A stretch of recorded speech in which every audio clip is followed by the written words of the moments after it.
منیر وینز والا یو ویډیو جوړه کړې ده او په اخره کې چې هغه خپل پیغام جاری کړی هغه پیغام زه تاسو سره هم شریک کوم او ویډیو به راسره مکمل وګورئ د نورو ملګرو سره به هم شیر کړئ.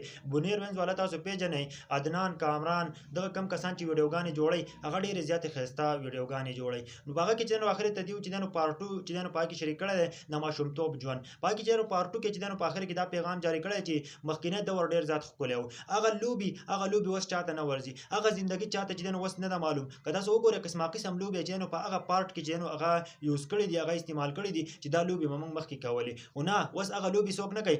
د ای آی چې دور راغلی دی، د ای آی چې زمانه راغلی ده، خلکو ته ماډرن دور راغلی. ماډرن دور کې خدا هم دي کنه چې څوک د چا د عزت پروا نه کوي. په ماډرن دور کې خدا هم دي چې خلک چې په جناګانو پسې ګرځي. په ماډرن دور کې خدا هم دي چې کنه څوک د جنید بهر ته وځي نو دغه عزت اعلان کړي. نن سبا خو چې داسې کسې روان دي یار، تاسو سوچ هم نشئ کولای. خلک د مدرسو مخ ته کینی او دغه خلک چې مدرسې نه راوځي د الله کلام وای او د الله د کلام نه چې به غیرت چې حیا نه ورځي چې دا د الله کلام وای ای به غیرت د مدرسې مخ ته مکینه، ای د نسړي بچی د مدرسې مخ ته مکینه. نن سبا خدا کسې روان دي کنه ته د مدرسې مخ ته ولي کینې. ما په خپل نن په خپل سترګو باندې ولدو چې ستا کار سره چې د مدرسې مخ ته کینې یا د مدرسې په ټیم کې مدرسې ته ورځي. نن سبا چې دا ماډرن دور دی ځکه چې د ملک نومان دی، ملک عدنان دی او ملک کامران دی چې کومه ویډیو جوړه کړل په هغه باندې زه فخر کوم. یو ډیره ښکلې ویډیو جوړه کړل.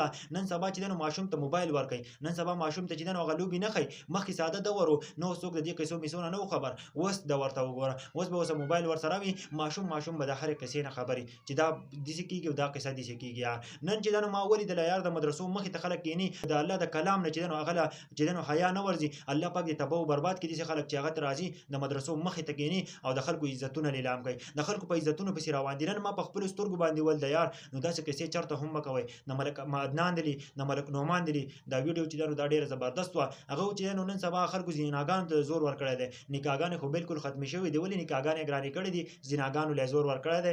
بس چې په کور کې به یو ښځه وي هغه چې دغه نه باوجود به چې هغه بیا ځي او د نورو خلکو سره به زیناګانې کوي. یار ډېر د افسوس مقام دی پښتنو ورونو. الله پاک دې باندې خپل رحم وکړي. زه چې صحیح نه نو حالات ډېر زیات خراب طرف ته روان دي. زه بار پښتنو ته وایم کنه چې پښتنو خپل وړو خیال ساتي، د خپل جنکو خیال ساتي. هغه الټه چې ماته وای کنه وای وسیم غلط دی لکه دا اوس خلک دی ته په خپل خلکو ته نصیحت کې دغه باوجود به تاسو وای چې ته غلط یې. نو دې وجه نه چې موږ پښتنو ورونو ته وایو چې موږ صحیح نو هغه تاسو نه غواړئ. موږ چې کم الفاظ چې یوز کوو هغه موږ ټیک یوز کوو. غواړئ نن سبا په چا اعتبار نه کوي، د اعتبار ټکی مکمل د خپل ژوندۍ نه واچوي. زه بار دا الفاظ استعمالوم کنه څوک چې تاسو تعلق ختمي هغه کې بم چې دغه یو مقصد وي او زه تاسو دا وایم غواړئ ځکه چې ما سره تعلق ختم کړی ما چې کتلې پایږي دغه سم مقصد دغه مقصد چې د وجه نه چې هغه تعلق ساتلو او د دې مقصد د وجه نه چې بغیر څوک تعلق نه ساتي. مرګورو چې صحیح نه کنه هغه بالکل انفورچونټلی غلط دي. نو دا ویډیو ټول پښتنو ته ورسوي چې ټول پښتنو ته ورسي.